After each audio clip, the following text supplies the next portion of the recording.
Baik saudara, kembali di program Sudut Dengar Parlemen. Saya Edo Da Vinci di Radio Parlemen. Banyak isu dan peristiwa yang terjadi saat ini tentang pandemi COVID-19 kita ketahui dari berbagai belahan dunia, bahkan Indonesia. Nah saudara, saat ini saya bersama anggota legislatif dari Dapil Sumatera Utara 1, Muhammad Husni, sebagai anggota Komisi 8 DPR RI dari fraksi Partai Gerindra. Baik saudara, kali ini kita bertemu dengan salah satu anggota legislatif dari fraksi Partai Gerindra, tentunya dari daerah pemilihan Sumatera Utara 1. Siapa lagi kalau bukan Muhammad Husni. Pak Husni, bagaimana kabarnya? Alhamdulillah baik, sehat. Dan kita berjauhan juga ya, karena ya saat ini ada dampak dari COVID-19 juga ya Pak Husni ya. Nah Pak Husni, saya mau tanya nih, dari Dapil Sumatera Utara, itu bagaimana sih visi dan misinya sebenarnya untuk menjadi anggota legislatif? Dan kita ketahui sendiri, Pak Husni ini adalah seorang pengusaha yang sukses di Sumatera Utara. Saya maju untuk DPR RI kemarin. Di sana di Sumatera Utara saya adalah salah satu tokoh masyarakat. Tokoh masyarakat? Tokoh masyarakat. Saya adalah ketua DPP Aceh Sepakat, yang artinya saya adalah pimpinan masyarakat Aceh. Masyarakat Aceh yang ada di Sumatera Utara. Iya. Jadi seperti yang Bapak katakan, apa sih nawaitu saya, tujuan saya untuk maju DPR RI? Cuma satu niat dan tujuan saya, cuma untuk ibadah, nggak lebih dari itu. Niat saya maju DPR RI itu cuma untuk ibadah. Nah itulah, alhamdulillah hari ini sudah lumayan lah yang banyak saya lakukan untuk kemaslahatan umat. Masyarakat umat. Tapi apa bedanya politik dengan pengusaha nih Pak? Kalau saya jadi pengusaha itu tentunya saya itu bermanfaat untuk saya, untuk keluarga saya, dan untuk lingkungan kecil. Ya, jadi itu manfaatnya yang bisa saya berikan sebagai seorang pengusaha itu ya mungkin sangat terbatas sekali sesuai dengan kemampuan yang saya miliki. Dan terpilih pada pemilihan umum di April lalu, dan bulan Oktober dilantik menjadi salah satu anggota legislatif dari Sumatera Utara 1. Dan masuk jajaran Komisi 3. Ya, sudah ke Komisi 8. Pindah. Iya. Nah, sebelumnya nih, tentang Komisi 3. Kan dari awal ke Komisi 3 Pak ya? Betul. Itu perbedaannya apa sebenarnya kalau misalnya masuk ke dalam jajaran yang luang lingkupnya hukum, HAM, dan keamanan? Suatu beberapa media juga melihat mengenai tentang fit and proper test Jaksa Agung, itu Bapak menginginkan ya kesejahteraan dari pengusaha-pengusaha tentunya yang di Indonesia. Sudah tentu, waktu di Komisi 3 itu kan mitra kerja kita itu adalah bagian hukum, jaksa, KPK, kepolisian. Tentunya waktu saya di sana, saya lebih berperan untuk membantu masyarakat yang terasa dalam tanda kutip diskriminasi masa hukum yang tidak tercapai oleh tangan-tangan hukum. Jadi di sana saya punya peran. Salah satu perannya waktu kejadian ada satu tempat namanya di Bahorok, itu masyarakat di sana hampir tidak tersentuh oleh masalah hukum. Mereka lahannya diambil oleh para pengusaha yang kuat, karena di situ ada batu, ada pasir dan lain sebagainya. Dan ada penangkapan penyiksaan terhadap masyarakat di pantai sampah Bahorok, Langkat, Sumatera Utara. Saya turun, saya edukasi masyarakat, dan tidak lama saya lapor kejadian-kejadian yang menimpa masyarakat yang waktunya sudah lebih daripada 10 tahun. Alhamdulillah langsung direspon oleh Bapak Kapolda. Jadi malam itu juga alat-alat galian C milik si pengusaha malam itu juga langsung keluar dari kampung tersebut. Juga kemudian ada pemortalan jalan milik masyarakat oleh perusahaan perkebunan di wilayah Serdang Bedage.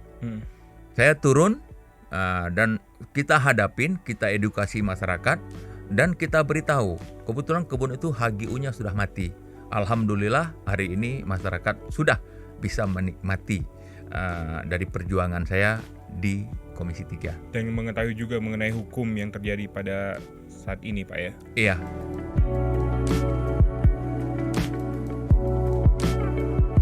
Muhammad Husni, salah satu anggota legislatif dari daerah pemilihan Sumatera Utara 1. Lahir di Sikli, 1 Oktober 1964. Riwayat pendidikan, SD Dharma Putra II, Medan, 1971 hingga 1976. Sekolah menengah pertama Tunas Kartika, tahun 1976 hingga 1980. Sekolah menengah atas Harapan Medan, tahun 1980 hingga 1981. Pindah ke SMA Negeri 24 Jakarta tahun 1981 hingga 1983. Sarjana S1 Universitas Syah Kuala Banda Aceh 1983 hingga 1989. Magister Manajemen Universitas Pembangunan Pancabudi tahun 2017 hingga 2019. Riwayat pekerjaan Kurnia FC Football Club sebagai pembina tahun 2018. PT Putra Mulia sebagai komisaris tahun 2017. PT Mulia Valasindo sebagai komisaris tahun 2017. Makmur Mulia Mobil sebagai komisaris tahun 2017. CP Mulia Gordon sebagai direktur tahun 2010. Yayasan Bina Mulia Insani sebagai pembina tahun 2010. CP Bina Mulia sebagai direktur tahun 2007. Riwayat organisasi, Pengajian Husnul Khotimah Medan sebagai sekretaris tahun 2007. Pesantren Modern Darul Insan sebagai pembina tahun 2010. Aceh Sepakat sebagai Dewan Pengurus Pusat Sumatera Utara tahun 2013. Partai Gerindra sebagai Wakil Ketua DPD Sumatera Utara tahun 2013. PSMS Medan sebagai Bendahara Umum tahun 2015 hingga 2018. Ikatan Alumni Ekonomi Unsia sebagai Wakil Ketua tahun 2017. Ikatan Alumni Unsia sebagai Penasehat tahun 2017. PD Satria Gerindra sebagai Penasehat Sumatera Utara tahun 2018. Saat ini, beliau sebagai anggota Komisi 8 DPR RI dari fraksi Partai Gerindra. Dari Komisi 3 juga beralih ke Komisi 8. Nah, ini ceritanya sama-sama juga ya, sama-sama perlindungan. Kalau Komisi 3 perlindungan Indonesia, perlindungan warga dan hak asasi manusia, di Komisi 8 juga ada perlindungan perempuan, perlindungan anak, perlindungan haji. Itu gimana rasanya Pak di Komisi 8? Alhamdulillah, memang saya sebetulnya orang yang berjiwa sosial. Dulu waktu saya pimpin Aceh Sepakat, itu semuanya berurusan dengan kegiatan sosial dan kemanusiaan. Waktu saya masuk Komisi 8, pertama sekali saya dihadapkan dengan korban. First travel. Ya, first travel. Jadi ya hati ini tak bisa dibohongi ya. Saya langsung terenyuh seorang ibu yang namanya Bu Tuti. Ya, dia menangis waktu menyampaikan dia tidak bisa pergi umroh gara-gara ya orang bilang ya korban first travel. Ya, saat itu juga detik itu juga saya bilang, Bu, gak usah pikir first travel. Ya, dengan dana saya Ibu silakan berangkat. Alhamdulillah saya sudah daftarkan beliau untuk umroh. Cuma karena sekarang pemerintah Arab Saudi belum menerima jamaah umroh, mestinya beliau waktu itu tanggal 31 Maret dia sudah berangkat. Ya, mungkin cuma hal yang tertunda saja. Kemudian juga hari ini di Sumatera Utara kita tahu korban COVID-19 ya, dampaknya sangat luar biasa. Sampai hari ini kita terus melakukan penyemprotan disinfektan di rumah-rumah ibadah dan di rumah-rumah penduduk. Dan juga sampai hari ini dengan dana kita pribadi kita membagikan sembako di Dapil Sumut 1. Tentu yang tergabung dalam Husi Center. Iya. Dan luar biasa, kemarin hari Sabtu tanggal 4 bulan 4 jam 4 sore ya, saya keluar dari rumah, sedikit lewat di Jalan Rasuna Said, saya lihat seorang ibu-ibu namanya Susanti, umurnya 35 tahun. Dia gendong anaknya dalam posisi menangis, dia membawa 2 buah koper dan juga dia mondar-mandir. Spontan saya lihat ini orang pasti dalam keadaan kesusahan. Jiwa sosial kita langsung muncul. Saya lihat mobil saya udah kelewatan, saya mundur, saya tanya, Bu, kenapa? Saya turun kaca mobil. Gak apa-apa, mungkin dia takut ya, dia lihat kita masih di posisi mobil. Kemudian saya tanya, Bu, apa yang bisa saya bantu? Kemudian beliau menjawab, mau nangis saya Pak, anak saya belum minum, saya nggak punya uang 1 rupiah pun dengan saya. Saya turun, saya ambil air mineral di mobil saya berikan untuk anaknya. Kemudian beliau katakan dia belum makan, saya kasih sedikit uang.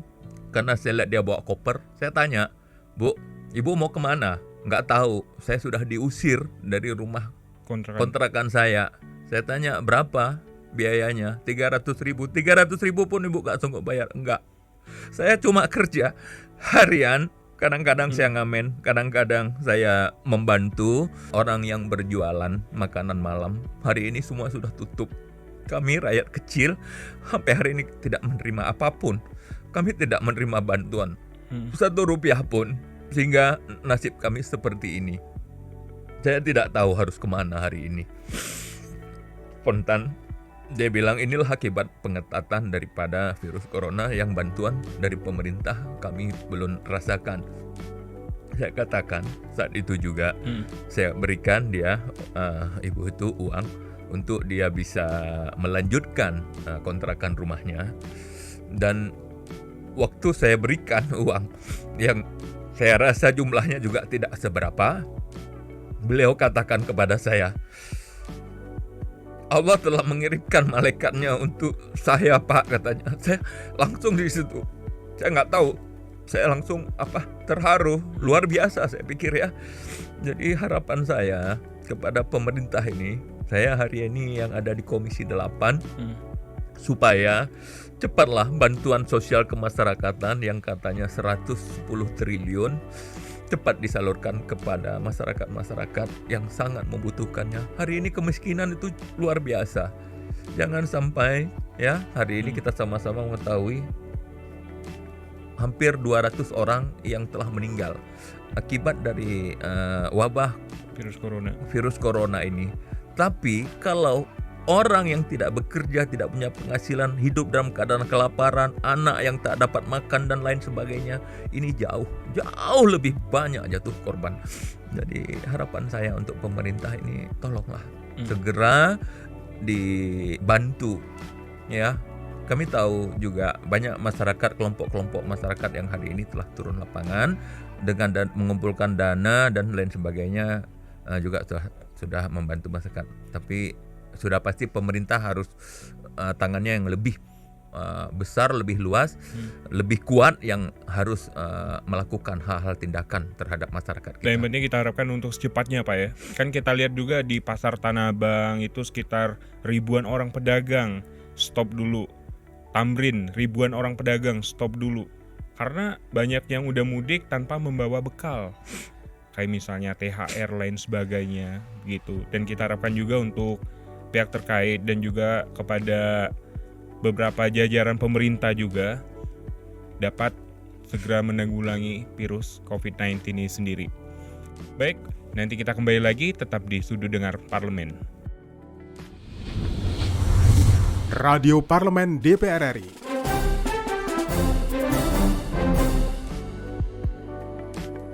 Baik, kembali lagi di Sudut Dengar Parlemen bersama saya Duda Vinci, tentunya di ruang dengar Anda. Paus nih. Siap. Apa yang dapat Paus nih sampaikan pada masyarakat sebagai anggota legislatif mewakili Indonesia dan mewakili terutama untuk di dapil Paus nih sendiri? Ya, sama-sama kita ketahui memang dampak daripada virus corona COVID-19 ini sangat luar biasa. Kita lihat korban terus berjatuhan. Tentunya seperti anjuran pemerintah untuk kita tetap berdiam diri di rumah supaya memutus mata rantai daripada penyebaran COVID-19 ini sudah tepat. Cuma akibat yang ditimbulkan kepada masyarakat sudah pasti perekonomian ini tidak berjalan. Ditutupnya toko-toko, restoran, hotel, dan lain sebagainya. Kemudian hilangnya pekerjaan, apalagi pekerja migran, buruh bangunan, ya, pembuat kue, Buruh kuli juga. dan lain sebagainya. Mereka memang dari pagi untuk makan besok hari. Untuk itu kami mohon dengan sangat seluruh elemen masyarakat yang hari ini masih mempunyai kecukupan, tolong kita sama-sama membantu ya dokter-dokter yang di lapangan untuk ADP-nya, kemudian kepada masyarakat yang hari ini nggak punya beras, ayo kita sama-sama turun untuk membantu. Juga yang sudah pasti kepada pemerintah Republik Indonesia. Ini kita adalah sebuah bangsa yang besar. Kita adalah sebuah kekuatan yang sangat luar biasa. Ayo, hari ini kita gelontorkan dana-dana kita yang kita punya. Ya, kita lupakan dulu sesaat tentang pembangunan. Bantu rakyat kita untuk tetap bisa hidup. Karena COVID-19 insya Allah bisa dihilangkan. Ya, harapan kita semua. Mari sama-sama kita bahu-membahu untuk Republik kita yang sama-sama kita cintai ini. Ya, terima kasih banyak Pak Husni atas waktunya dengan berbincang di Sudut Dengar Parlemen kali ini bersama Pak Husni dari anggota Komisi 8 Fraksi Partai Gerindra Daerah Pemilihan Sumatera Utara 1. Terima kasih partisipasi Anda mendengarkan Radio Parlemen dalam program Sudut Dengar Parlemen bersama Muhammad Husni, anggota Komisi 8 DPR RI dari Fraksi Partai Gerindra Daerah Pemilihan Sumatera Utara 1. Sampai berjumpa di Sudut Dengar Parlemen selanjutnya. Saya Edo Da Vinci. Sudut Dengar Parlemen, Produksi TV dan Radio Parlemen, Biro Pemberitaan Parlemen, Sekjen dan BK DPR RI.